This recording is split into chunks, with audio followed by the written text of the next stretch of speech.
Good day, everyone. This is your boy, Mr. Political, and Lance has gave me an opportunity to have a conversation with him.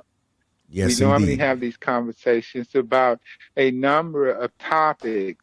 I'm not an authority. I'm just a conscious individual who happened to be part of the great generation that is last and still competent in our society.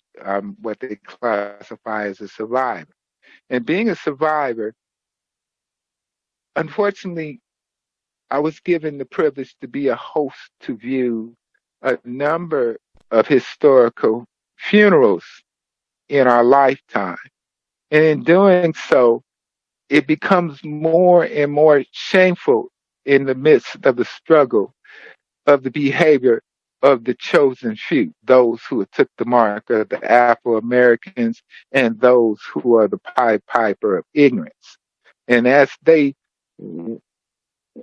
wind their web mentally into our people's minds on how we show our grief in the loss of our own brethren by our own brethren, it seems that in the middle of the struggle of police brutality, that those individuals who have took the mark of the beast of the Afro-American, Al Sharpton's, Miss Harris, I would not disgrace my country by calling her vice president.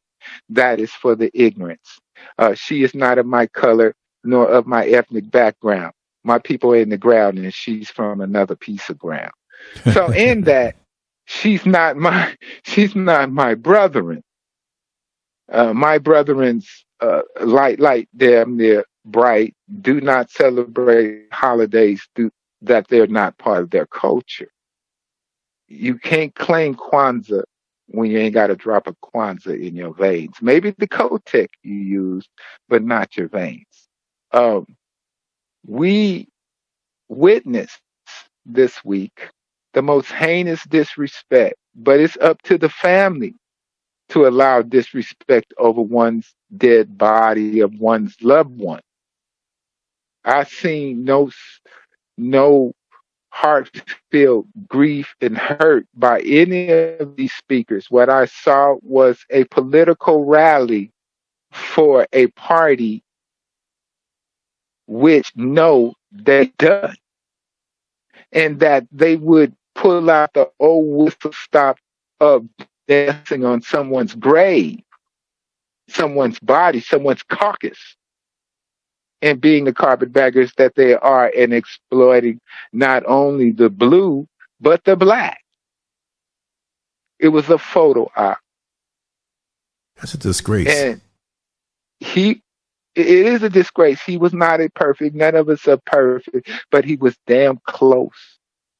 And in a world where black men don't get close very often, he was damn close. The boy worked, the boy played skateboard. What, you gonna kill somebody to play golf next? What? You can't get no close. He had his baby, he was taking care of his baby. If he was a bad person, the mama of the baby would have been and said something already about it. Cause you know they can't hold water. So he was damn near perfect. He was our damn near perfect shining prince. If I can even use that hook. But then to tap on his body while his grandmother is begging the nation and all the grandmothers who got grandsons throughout our land to pick up your cane, pick up your purse, pick up your wig and your weave and take your ass down to Washington, D.C. and push the black aggressional caucus to do something about this. Every one of them fools from the black aggressional caucus showed up at that man's funeral looking for their piece of fame and trying to show off their new weaves.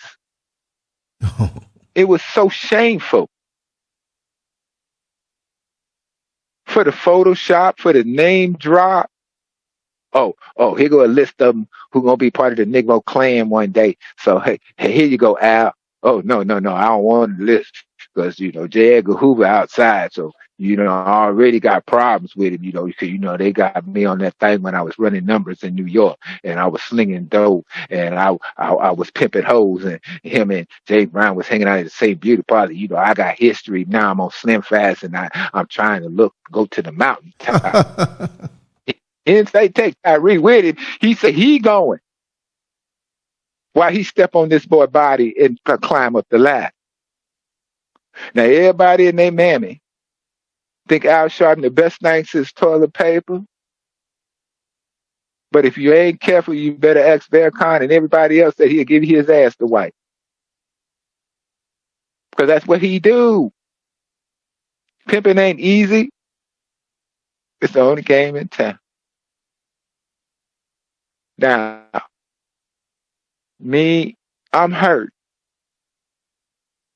I got right to be hurt.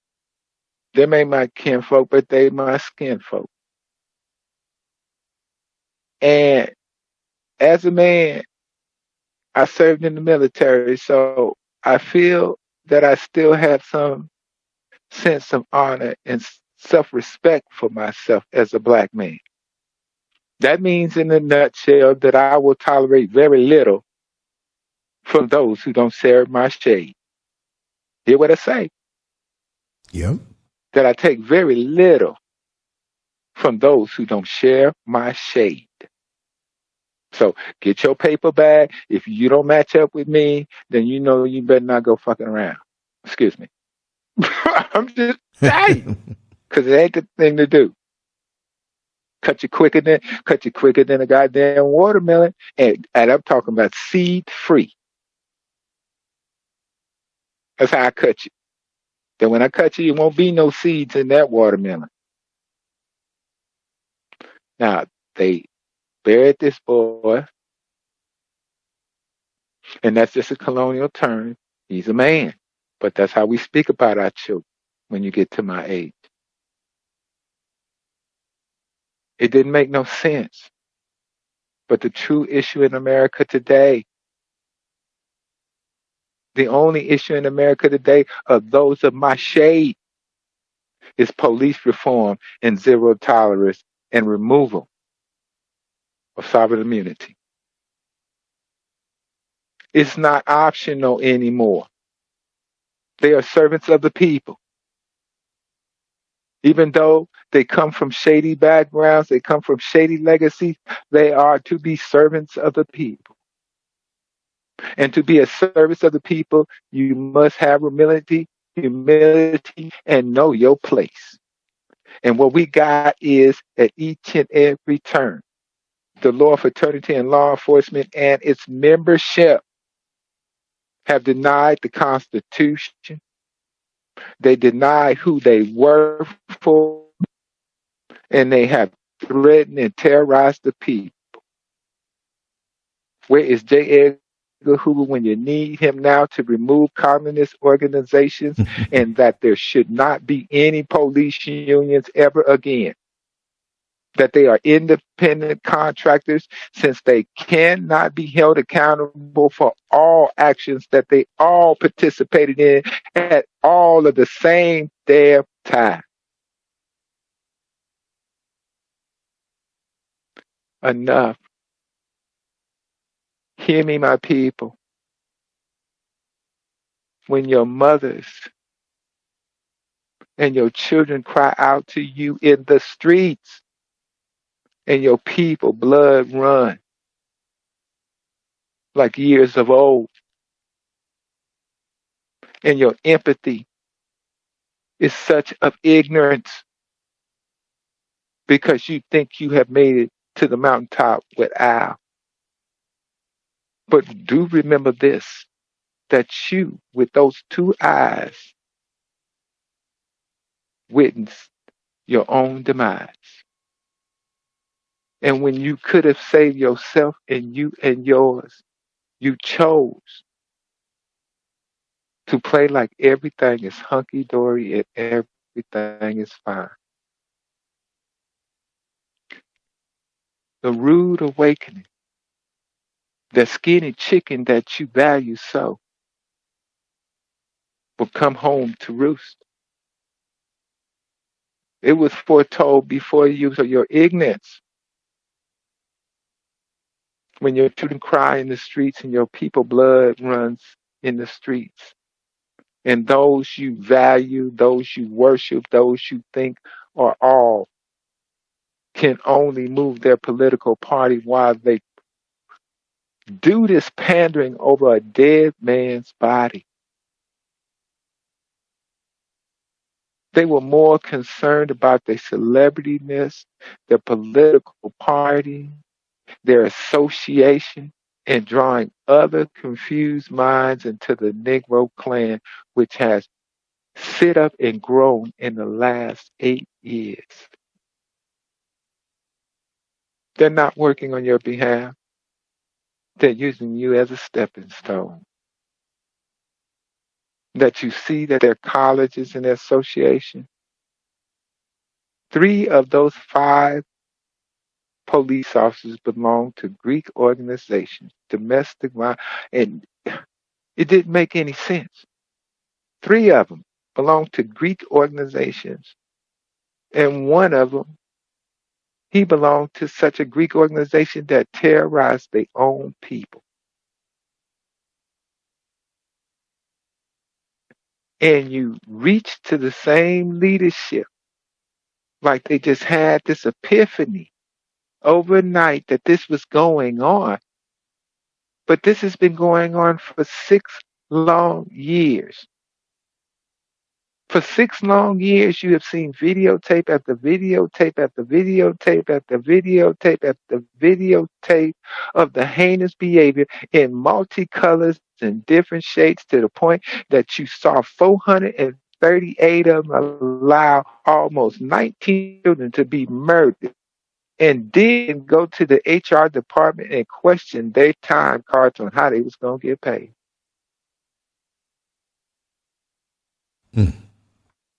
You watch them take an individual, even though we can't mention the color because it didn't exist, because it's all a figment of our imagination, to McDonald's. He just killed people while they was praying. Oh, no big deal. You know them Negroes, they pray all the time. Maybe if they do a little more praying and a whole lot more running, there'd be a lot of them alive today. That's the attitude. When you ask them about the Constitution, oh, what's that? They went to the same school, educational system that I did, and they don't know what the Constitution is. I guess I must have been a runaway slave.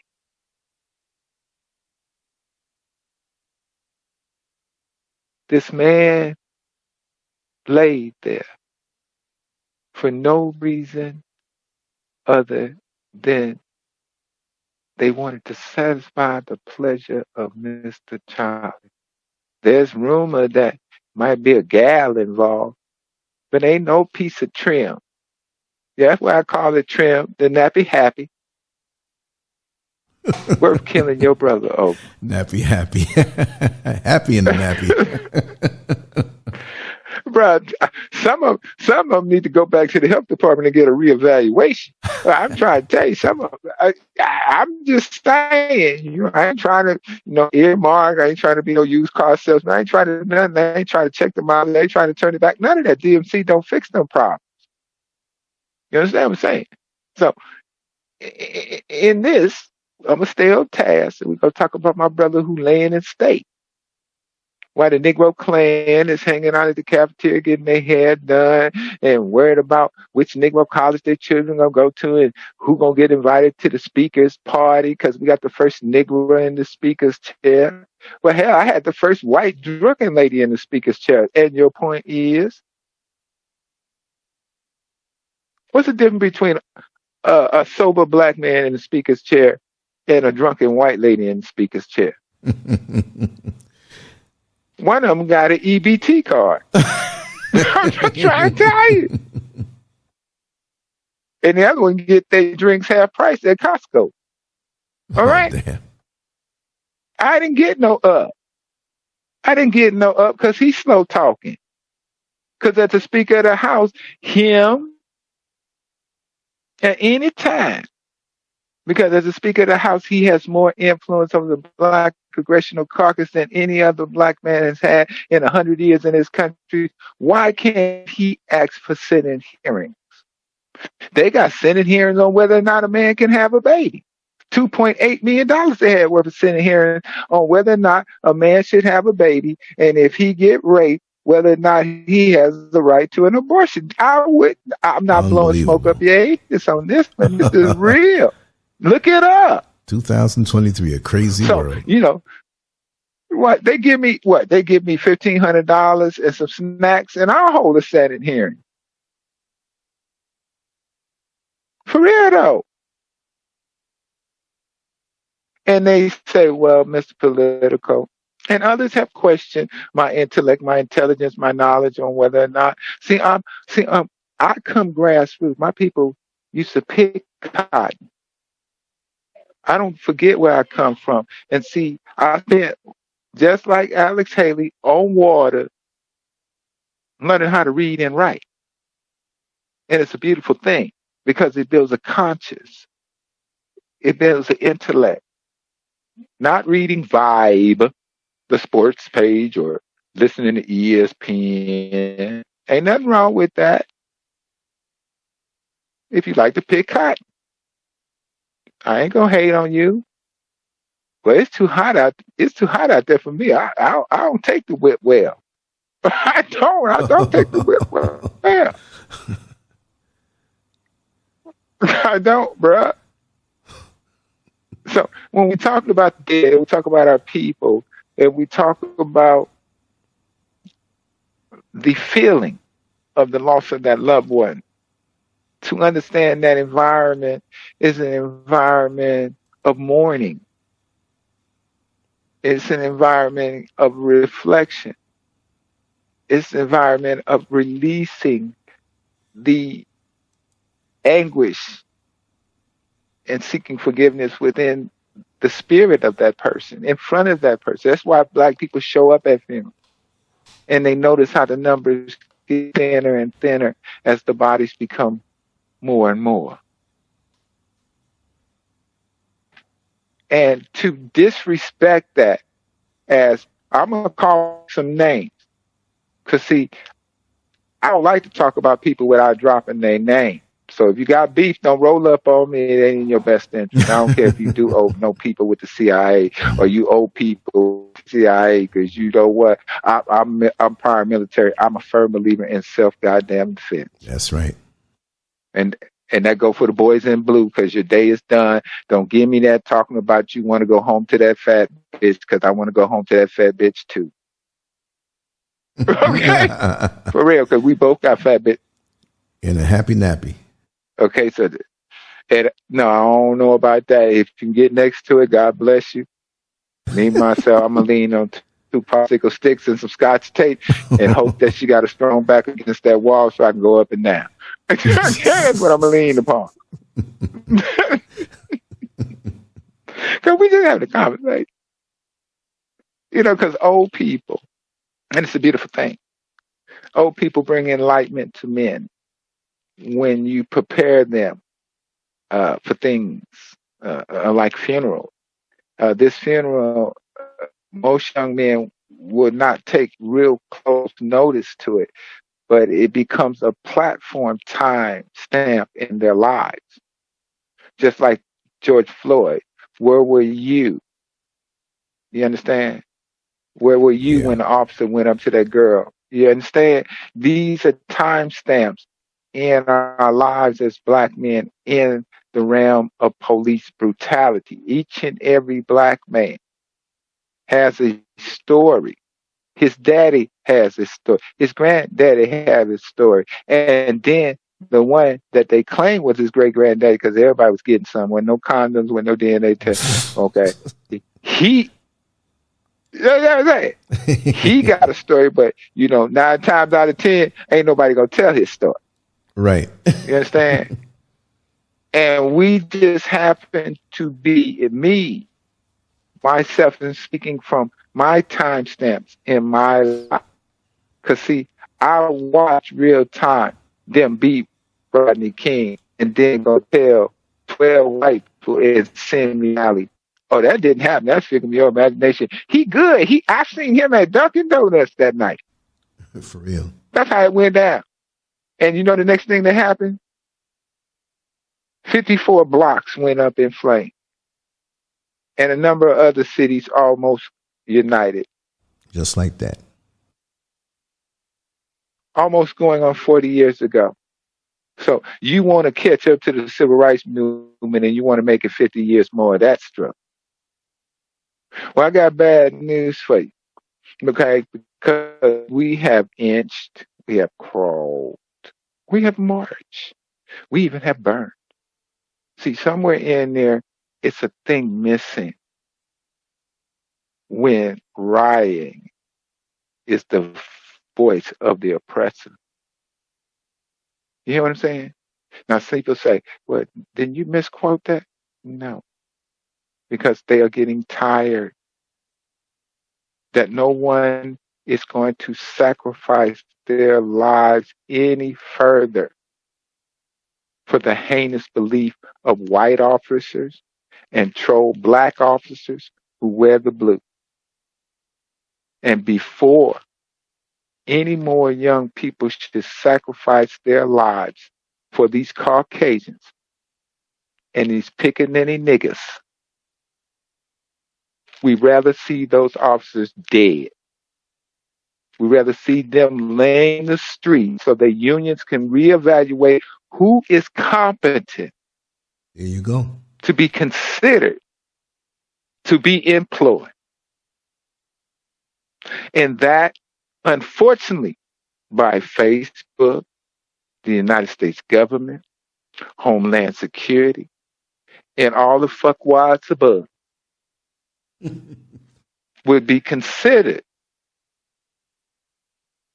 a voice of dissension, a voice of provocation. Listen to the words, good people. These words are the same words which were used in 1776, 1774, and 1941, 1965, 1983, 1992, 1989, 2014, 2020.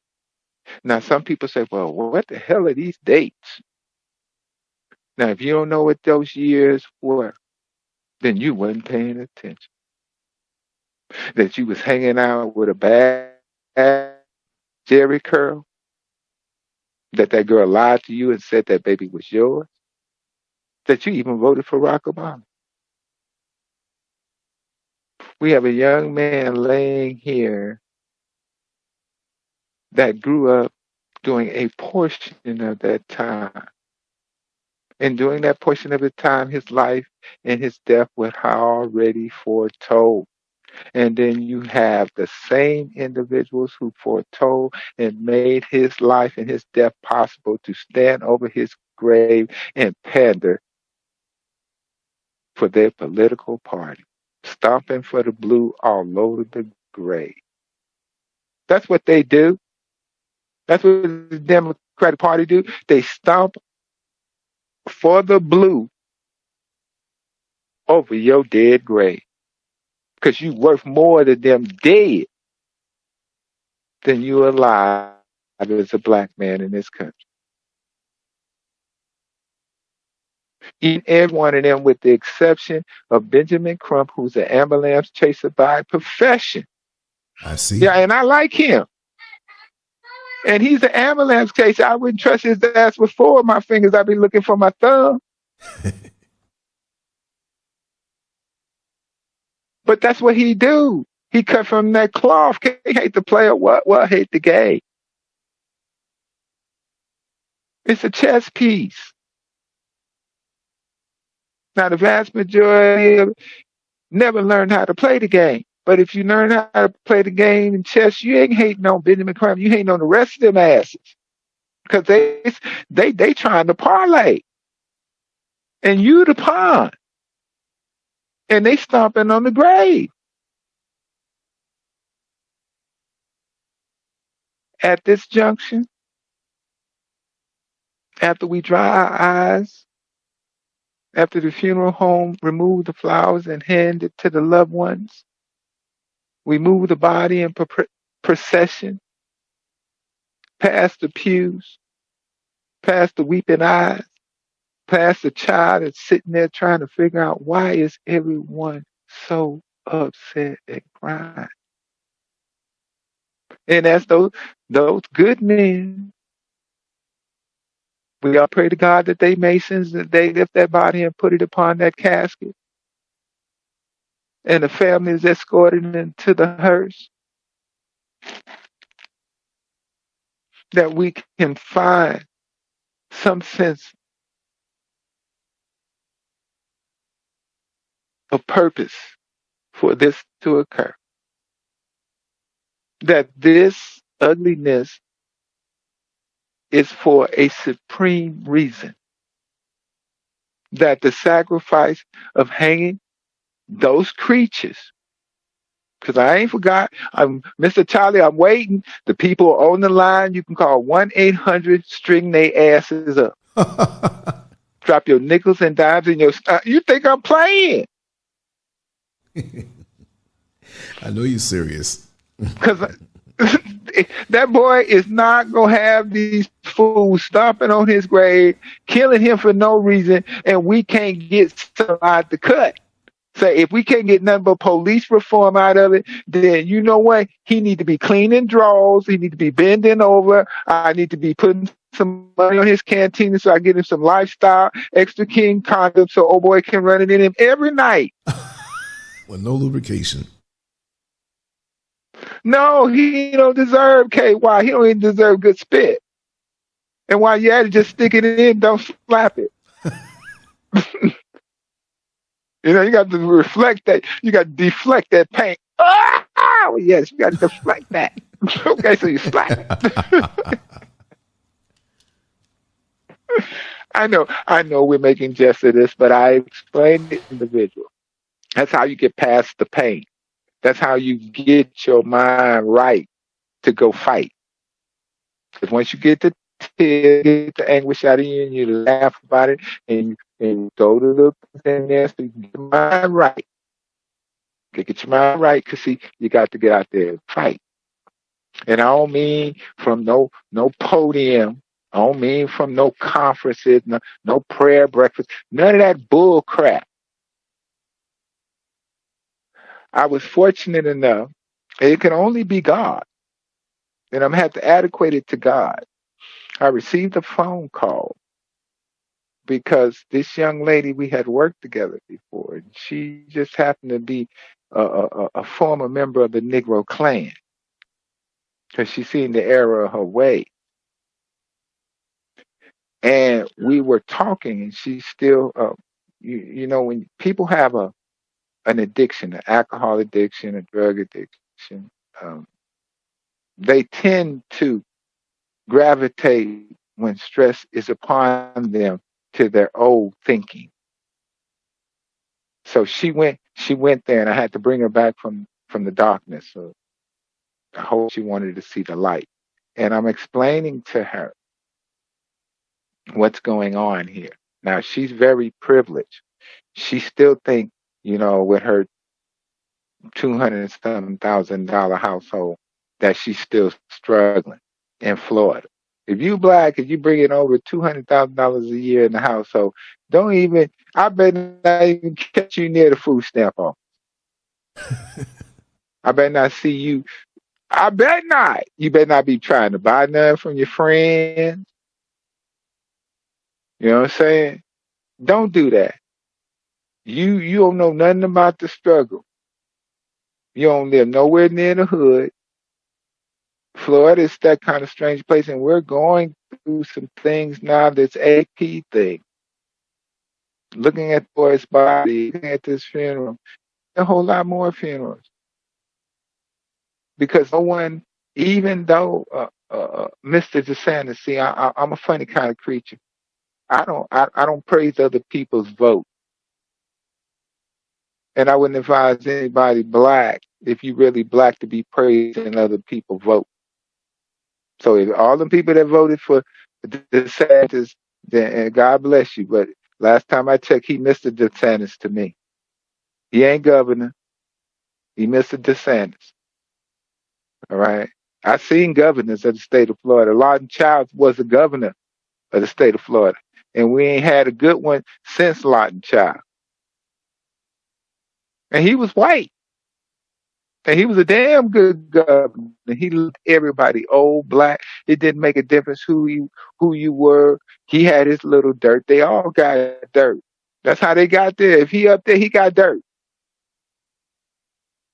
Or he wouldn't be there. So don't be naive. If he in that spot, maybe president, whatever, they all got dirt. Because right now, Joe Biden getting ready to get impeached. That's going to be their way out. And they hoping that this boy's dead body and what occurred to him will be their rallying cry, just like George Floyd, to keep the Democrats in office, to keep Joe Biden viable while they come up with his replacement before his Medicaid kick in. Because it's already in there. Bitch getting a check and shit. He got discounts on his prescriptions and shit. The old lady's eating that Denny on a regular. I mean, all that shit's happening. I'm trying to tell you. He just a figurehead.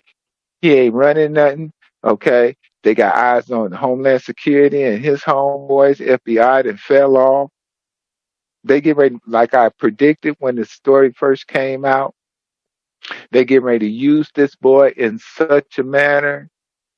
He gonna look like a blue film when they get through with it. And a lot of young people and a lot of mental people don't know what a blue film is. Do you know what a blue film is? I don't know, porn film or something. I don't know. Yes, it is. Oh, it for is real? a porn film. Oh, okay. You know what it is? Yes, I knew them by blue so. movies, not blue films. I heard the old term is blue movies. Well, right, but I'm from California, so we say film. We okay. we eat tofu shit. There ain't no more chitlins. That's not a delay. Okay, and oxtails cost too much. Now, at this junction, the blue movie only showed in movie theaters. Okay, or porn machine. I was a sailor. I'm sorry. So you see these things all over San Diego, New York in the old days. Oh, I know. In Times Square. Back in the 70s. Mm-hmm. Oh, yeah. It was real, man. I know all the spots. I knew guys that worked in there as bouncers that used to train at the gym with me. Yeah. And I got to go in, hang out. It's like that was my living room. So that's why I got so many stories to tell. Too. Yeah. Show World. I be in Alabama. Leg gals. Yeah, Richmond, California. They got the big old screens on there. They sit there in the dark. It's so many. Who? In the 24-hour theaters across the street. Where 24 hours, either kung fu movies or sex movies. You just have to get a flashlight that you don't sit in the wad of sperm. For real. No, bruh, look. I would make money. Clearing out the coin machines, right? I don't want to touch them, so I give me some gloves, right? And then I tell old boy, say, I need half the tape because I'm going over to the computer game. Because, see, back in the day, we had to stand up. You push buttons all day long, honey be all over you. New edition bubblegum girl, all that. And by the way, I have that vinyl, and that vinyl has went up. Okay, so all you black people out there, start collecting our music before the white people get real wise. Okay, because they doing all kind of stuff to our music, like they was there and they was hanging out and all that. They know they was sneaking and their parents wouldn't allow them to listen to our shit. So don't even try to get brand new because you old now and you want to try to get young people to think that the music's worth something after you done sold out with all this gangster and RICO Act music. So we have to go back to the film. Come back. Come back. So in this funeral hurt Black America. But at the same time, with pain come gain. And this shameful expression of exploitation by the Negro panderers from the Negro clan,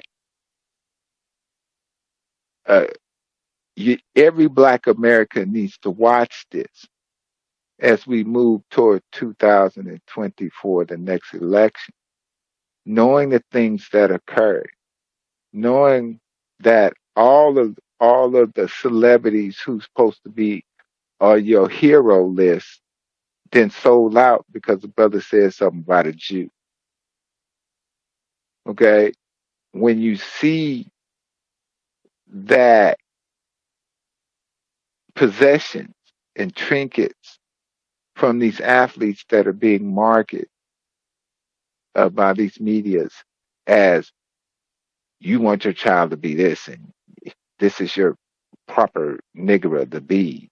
And if you're not striving toward these things, your individuality and your culture means nothing. But this is everything. When you have a governor in the state of Florida that's telling you he wants to remove your existence because it has no conscious value, but every other AP course of every other culture has conscious value. The young lady I spoke about, she made it perfectly clear that she didn't care about those issues. She made it perfectly clear she was quite upset about that middle class or whatever they call themselves, because they're not middle class. They're only one shoestring away from poverty if they lose their jobs and their money. Because the only thing they'll have when they lose everything is their skin and their shame for believing what they believe. But you can't tell them that we all are in this together. And I hate to use a term that hurts me, but we got skin in the game. That's all we got in the game is skin. So cut the bumfoolery. We have a platform. We have a crack in the door. And Lance and I will have further conversations upon police brutality and the movement to reform police brutality as we view, hear me carefully, as we view this minstrel show that the Democratic Party is trying to put on moving toward 2024. This is Mr. Political. And even though this is a tragic incident, you must look at it from the political aspect. Each and every aspect of life in America affects you from the political aspect. Even your dumb ass going to white parties.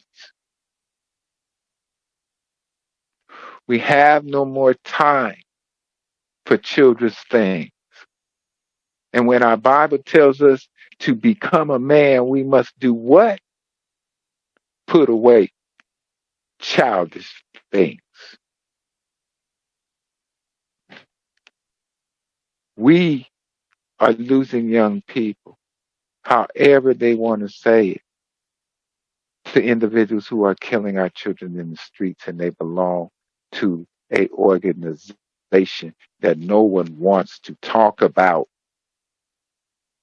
And that is the Law Fraternity of Law Enforcement that should be disbanded. Because they are servants of the people, they should not be allowed to have a union. They're taking those union dues and those associations, and they're using that capital for political influence with judges, prosecutors, mayors, and chief of police. This union should be removed. They should not have a right to collective bargaining agreement, and that they should be a part of all third-party liability suits for the actions of their membership. The minute that officer becomes a member of the Law Fraternity of Law Enforcement, he should be a third-party litigant to any heinous action that his fellow brothers commit. At this junction, they have no recourse other than federal lawsuit and federal action against these police officers because they cannot even bring a lawsuit against Memphis. So that leaves not but one group. The law fraternity of law enforcement, may it be black or white, sue they asses, dismember they asses like 1978 when we removed the Ku Klux Klan and its property and its ownership under association. There were RICO Acts investigation of that association, like it should be investigations of the law fraternity of law enforcement and its unions, black and white. We have this opportunity. His own grandmother had asked other black women in our community from coast to coast and even overseas to join her in marching on the Black Congressional Caucus, demanding investigations of the law fraternity of law enforcement. But see, they don't want to tell you that's the scream right now.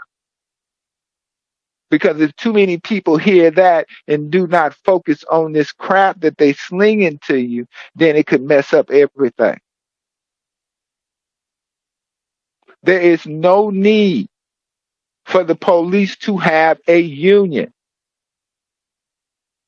Even in the state of Florida, it's a right to work state, so why they can't be private contractors? They go from place to place any damn time, anytime they get in trouble. That sounds like a private contractor to me. Oh, that's right. They got union halls of law fraternity of law enforcement in each and every state, each and every county, each and every municipality. Oh, that's why they going from spot to spot, right? So how about we remove the union, we drag the union in under Senate hearings, and we start asking some pertinent questions on how all these heinous people sneaking in the back door, and we got to be obligated. We got to be, without our knowledge, unwillingly as taxpayers. See, that happened in 1774. 76, George Washington, he out there freaking with some French babe. He came up with this idea, before I get these white men to write their name on this shit, let's see, can we put some fuckery in it? This has been on the books for a while. So how about we have some Senate here? How about those 51 or how many, those Negroes with the bad weaves and the plastic surgery and the other children, even that chick heifer from Houston, and bringing her niece all on the Senate hearing and got to make her famous. How about y'all have a hearing?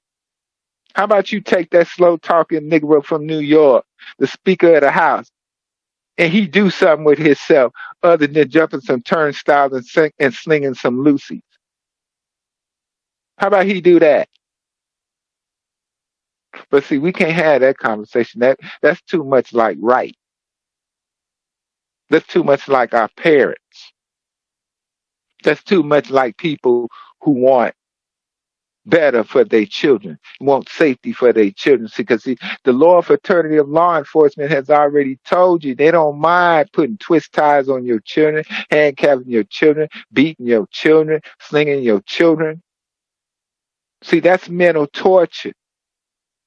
That's making a person accept abuse. And this is all sanctioned by the law fraternity of law enforcement, its union and its subsidiaries, aka the Klan. Okay? Now, I screwed up, Brad. I just thought about what I did. No, let it all hang out. No, because it's not right to project one's feelings about heinous behavior done by one's brethren. I, as a former military, I was always conditioned to see the enemy. That who sit in the foxhole with me is my brother. And what's my brother's struggle is my struggle.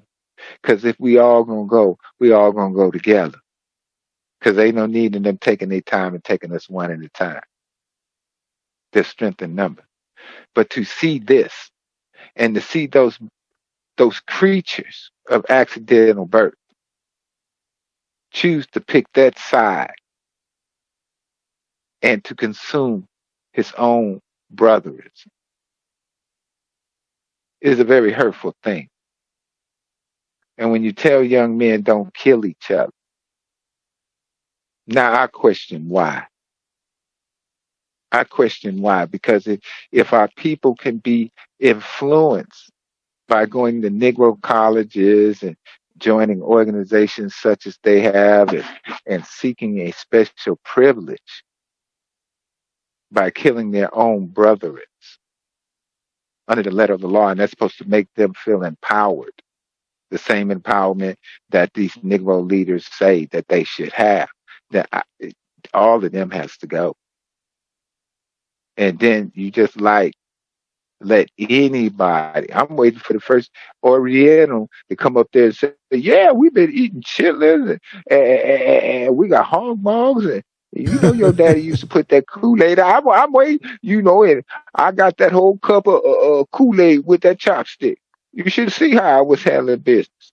You know what I'm saying? I'm be done. You can put me in the ground. I'm done. Anything is possible. Trust me. Man, it's out there. It's out there. I mean, it's just hurtful. But it is up to each and every one of us, if we say we care about Black people, that we must get in this fight, that we must join together, organize, look at our individual bastions. In all truthfulness, I have left our chief of police alone. Had a conversation with him. He's a very good guy. He understands. He's from Jacksonville. He rejects the Negro Klan. We have a Black chief of police. And I would love, in this environment, to have this police officer. There's very few police officers I respect, and I ain't even gonna lie to you, I don't respect none of them some bitches. And they mammies either for opening up their legs. So I must have deep regard for this individual and what he's trying to achieve. But even in his efforts to achieve, and he's got skeletons in his closet and he's done dirt, and that makes him a servant. Doesn't make him a friend, doesn't make him an ally, that makes him a servant at the bequest and the will of those who have voted, and the money which has been set aside by individual taxes within that community to maintain that law enforcement office, to have it be a stellar example of all things that stand in power of our Constitution. But we must, as citizens, at all times, in between time, know within our heart that we must be always continuously diligent when it comes down to the law fraternity of law enforcement and its criminal activity, its heinous racist behavior, and its ignorant, inhumane treatment of our children. These individuals are not even worthy of aborting their children, because there's no need to take good funds and waste it on trash. That's how I look at police officers' children. That's the environment which they have created in America, that nobody even give a damn about their children, and it doesn't make a difference how much money and time that you got newscasters and reporters of the Independent and all that try to say all nice things about police officers. Each and every time you say something nice about a police officer, and these tapes are still out there on how they're acting, it makes you look like a liar and a fool. And I don't care if somebody's paying you to get up there and lie to the American people. This goes to the First Amendment auditors when they say dumb shit like all police officers are good, but he's so good he didn't say nothing about what he saw.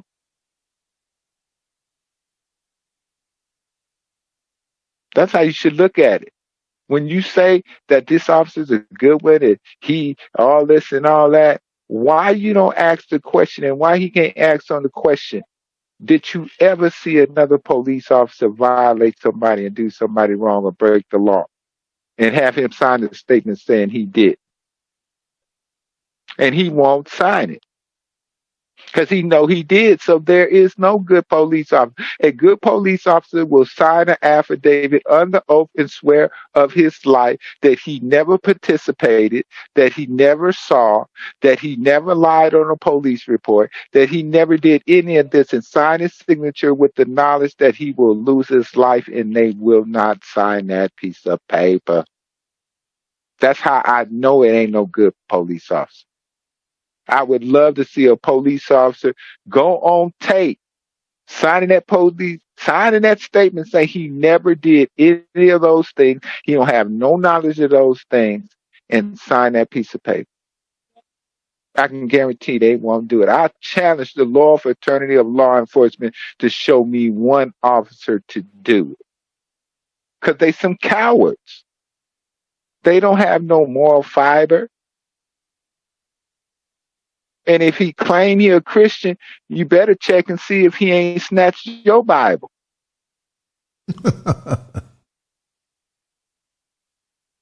Okay? They call it stealing in the name of the Lord. That's what they call it. Wow. So I'll even do it. I will tape going up to a police officer with an affidavit, clearly printed, notarize the whole thing on tape, and go up to police officers who are parked, take that piece of paper and ask him, sir, could you read this? Would you sign this on tape saying that you never participated, you never saw anything like that? And they will run away from me. That's how sure I am. That's how I know it is no such thing as a good police officer. Because only a good police officer would sign that. Because he has nothing to hide. No one's going to come out of the woodwork. Nobody's going to come and lie on it. He know this. So, in the perspective, as this movement moves forward, and we prepare ourselves for a trial, because we went past the funeral, because I can't bear to see that tomfoolery again. If I look at it again, I will become totally nauseous. Okay? I can't already stand politicians and preachers now, because they're such liars. So, in the big perspective, all we can do is activism and keep this in front of our people, and push and urge our people with coordinate facts in a layman, not the way that they give it. Malcolm X said it best, keep it simple so the people can understand. Speak in the language of the people, in the manner of the people, so we can all be on one accord. That's the only way we're going to get through this. And be very boisterous to the powers to be. Not Mr. Charlie II dripping from his right nut, but the cum stain that he left when he led him out of slavery. Oh, man. I'm keeping it real, bruh. I'm keeping it real. I know. So if we keep it real and we talking about a real issue, because my children are dying in the street, however numbers you think they may be low, how about I kill some of your children and you see how few your numbers hurt you too? See, that's keeping it real. So if you lose one and your whole world fall apart, guess what it's been like for the last 400 goddamn years? So don't give me your anguish. Don't give me your empathy. Give me your action. And submit to what is going to occur. May it be voluntarily or may it be feet first. Because if we do not get this right this time, you're going to see a whole lot of Paul Mooney stepchildren, free white and over 21 being led feet first. You think I'm playing? I know you're dead serious. Okay. I'm dead serious because I'm looking at the numbers. I'm looking at who got beef with these fools. looking for an excuse to erase them or their families. And you can say you strapped for bear and you want a racial war and all like that, but I know the day old Mr. Charlie. When the shooting really gets started, the ones that ain't got nothing to do with it, they gonna shoot the ones who started this shit. That's America. Because it ain't got to be. This a personal grudge with the boys in the blue from the loyal fraternity of law enforcement and the things that they do on the streets. And just like I told you, Antigua, Gettysburg, Shiloh, okay? It don't make none. We good in this country for killing brother on brother. We just changed the shade of the brother that we kill. Because that's where we going. That's what they want. Because if they don't want that, the first thing they'll do, they say, oh, this is getting out of hand. Let's remove the sovereign immunity. Let's make the union fend for themselves in court, saying that it's justification for them to have a hand on the collective bargaining of negotiation with these municipalities. That's remove their power from negotiation of the collective bargaining. And let's make those officers fend for themselves since they believe what they believe. They don't believe in the Constitution. They don't believe that they are servants of the people. They don't believe that they should be held accountable. You reap what you sow. So the response and the only response, you got a choice. Reform the police department or remove the law fraternity of law enforcement as a union and remove all participation in the collective bargaining agreement. And that will ensure the safety of the American people by putting them back in their motherfucking places.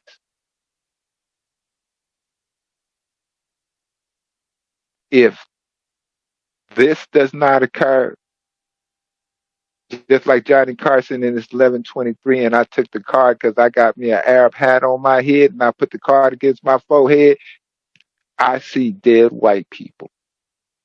Point blank. There you go. That's it. There it is. And they could say, well, this is not going to happen, and we're going to investigate anyone who threatens the police. Okay, good. So then you just escalated it even further to bring that kind of protection toward them, knowing what they're doing, and you got videotape, and you're still in denial, and your response is to protect them even more so they can continue doing heinous acts against the American people. Are you doing this escalating and killing their families? Because the minute you go out and you try to put more protection on them, put more money in their pocket, that is leading the road to the danger of their children, their wives, and their families, and retired police officers. It was a family in America, and they had a beef, and this is ironic. They had a beef over a pig. You hear me? For real? They had a beef over the pig, and they start killing each other for 2 decades. You know who I'm talking about? And it all started over a pig. And the name of the family was the Hatfields and the McCoys. And they damn near killed each other out of existence over a beef over a pig. See, every time you turn around, something heinous happens when you deal with that swine. Get it? Get it, swine? All right.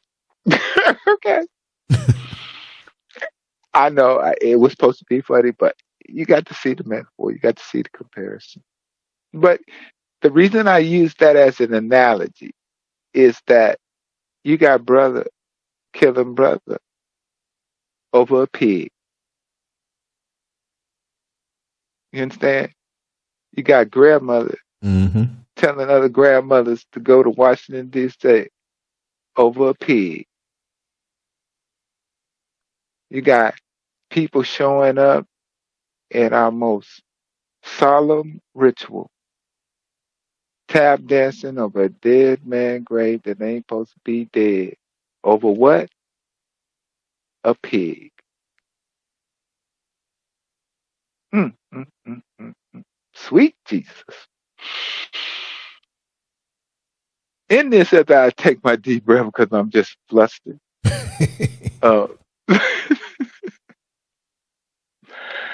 This is your boy. And with the graces of Lance, which is always given support, I will be back. Yes, indeed. Always appreciated. Well, these are moments we need to share, and these are something that we need to look at. And even though Mr. DeSantis won't find any conscious value in this conversation that you and I are having, at least he can rest assured that his son will have this little tape to remind him how much a dickwad his daddy really is. Right? It is what it is, bruh. Because if you pay attention, whenever he speaks, his upper lip always sweat. That's when you know he's lying. That's all you got to do is watch his speeches, and you know when he starts lying, his upper lip starts sweating. That's why he don't have that Hitler mustache no more. Because he need that sweat. He need that sweat to run out. That's not all that negative body fluid to go to that lying snake tongue in his ass. And this is your boy, Mr. Political. You finished the sentence, and I'm out. Love you much, Lamb. Much love, brother. Thank you so much, man. Let's do this ASAP again. Oh, we will, because we're watching the door and the windows and the back room. Okay? We got some snakes in this house. You ain't lying. Like the boy say, we got some hoes in this house. There's some hoes in this house. Hoes in this house. Hoes in this house. That's what I'm trying to tell you. I'm talking about Harris, Sharpton, Crump, but that's profession. I ain't hating on the brother. And all them Negroes from the Negro College and them Greeks, all them people who bought weed, get your what they call it, obituary, so you can have your memories, all that. Mm-hmm. All right, I'm out of here. All right, brother. Talk to you later. Thank you so much. All right, peace. Bye-bye. Mm-hmm. Peace.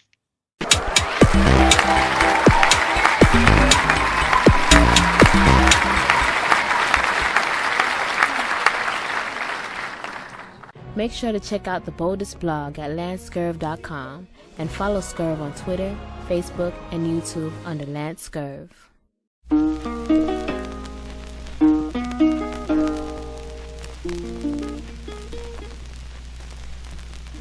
Why are we called Negroes? Why are we deaf, dumb, and blind? Why is everybody making progress, yet we seem to be lagging so far behind? Why are we mistreated? Why are we in this condition, stripped of our name, our language, our culture, our God, and our religion? Here in America, all of our religious training has been gotten by the preacher. He has told us of a heaven way up in the sky that we can't enjoy now, but rather after we die. But all of the years that we're living, for us there's nothing but hell, pain, torture, and misgiving. Yet the Bible speaks of a heaven filled with material luxury, which the white man and the preacher has right here, so we see. So my friend, take it for what it's worth. Your heaven and your hell is right here on this earth. So let's check back into history, which rewards all research and tells us plainly that before the white man gained entry to the East, he was living in the caves of Europe, a ravenous beast, eating juniper roots and eating flesh raw, till God sent Moses to civilize him and teach him the law. Then, following Marco Polo, an explorer, he gained entry into Asia and Africa. From China, he took silk and gunpowder. From India he took jute, manganese, and rubber. He raped Africa of her diamonds and her gold. From the Mideast he took barrels of oil untold, raping, robbing, and murdering everything in his path. The whole black world has tasted of the white man's wrath. So, my friend, it's not hard to tell. A white man's heaven is a black man's hell.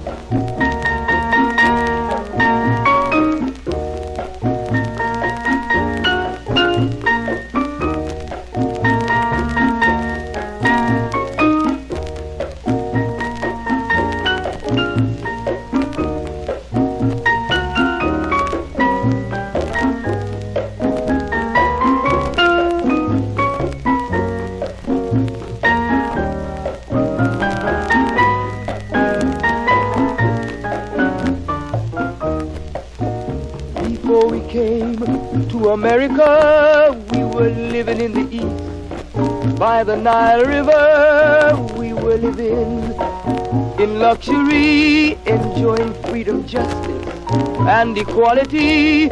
We wore silken robes and slippers of gold. We were the wealthiest and the wisest people, I'm told. Now we are the poorest of the poor. Nobody wants us at their door. So, my friend, it's easy to tell. White man heaven is black man hell.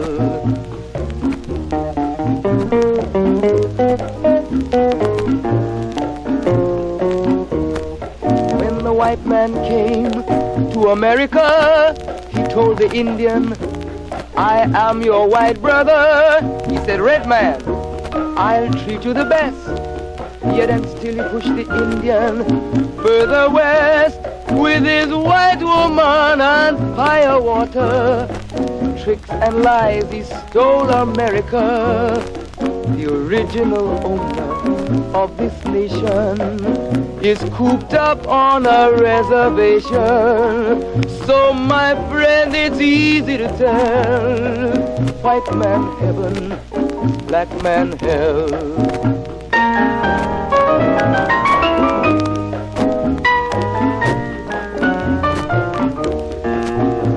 He needed someone to work the land. His back was too weak. He needed you, black man, so he commissioned Sir John Hawkins to commit the world's most grievous sin, to take a man who's born to be free and bring him down to slavery, to sell a man as merchandise, on his body put a price. Oh, my friend, it's easy to tell. White man heaven is a black man hell.